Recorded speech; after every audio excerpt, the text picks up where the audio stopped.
Mheshimiwa Festo Sanga, moja kwa moja kwenye swali. Mheshimiwa Waziri, kuimarisha timu ya taifa ni pamoja na kuhakikisha kwamba sheria na taratibu za michezo zinafuata nchini. Ligi yetu inaelekea mwisho, lakini kumekuwa na mvutano wa hizi timu mbili na viongozi wa TFF. Ipi kauli ya serikali?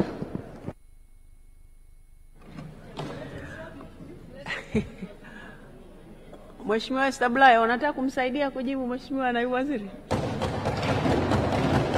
Mheshimiwa Naibu Waziri, majibu. Nakushukuru Mheshimiwa Spika. Kama ambavyo unafahamu, shughuli za mchezo wa mpira wa miguu zina mamlaka zake za kimataifa na za kitaifa. Na tumekuwa tukisisitizwa mara kwa mara serikali kutoingilia moja kwa moja uendeshaji wa shughuli hizo, ili kuepuka kuja pengine hata kufungiwa na FIFA katika nyakati hizi ambapo kitakwimu nchi yetu inafanya vizuri sana katika uendeshaji wa shughuli za mpira wa miguu.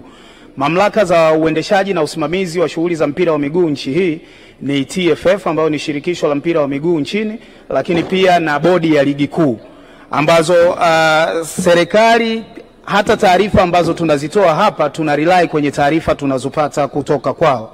Kuhusu mchezo wanaosema, tunafuatilia kwa karibu jinsi ambavyo mgogoro huu unaendelea kutatuliwa, lakini huku tukijaribu kwa kiwango kikubwa kabisa kutoingilia moja kwa moja maamuzi ya TFF na bodi ya ligi.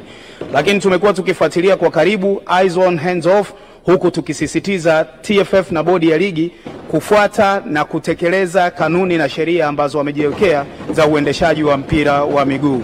Kwa hivyo kifupi kabisa ni kwamba tunafuatilia jambo hili, lakini tukihakikisha kwamba hatuingilii moja kwa moja na kupelekea nchi yetu kufungiwa kwa vile mchezo wa mpira wa miguu unajiendesha wenyewe. Asante. Mheshimiwa Stablaya, hebu sema unayosema kwenye kisemeo. Maana naona umekuwa naibu waziri wa michezo. Nilikuwa nasema kuhusiana taratibu na sheria ni pamoja na kupata ripoti kwa nini mchezo wa tarehe 8 haukuchezwa. Sasa wewe ndio ulikuwa unakataza ushabiki. Sasa hapo unataka ushabiki. Haya, wa Simba anayetaka kumjibu. Esther Matiko, mjibu. Nashukuru Mheshimiwa Spika. Kama alivyojibu naibu waziri, lazima tuheshimu kanuni ambazo zinaguide mchezo wa mpira wa miguu ili tuweze kukuza vipaji, tusiweke ushabiki. Mheshimiwa Naibu Waziri, asante sana kwa majibu yako kwa maswali ya Mheshimiwa Bunge. Mheshimiwa Bunge, Wizara ya Kilimo.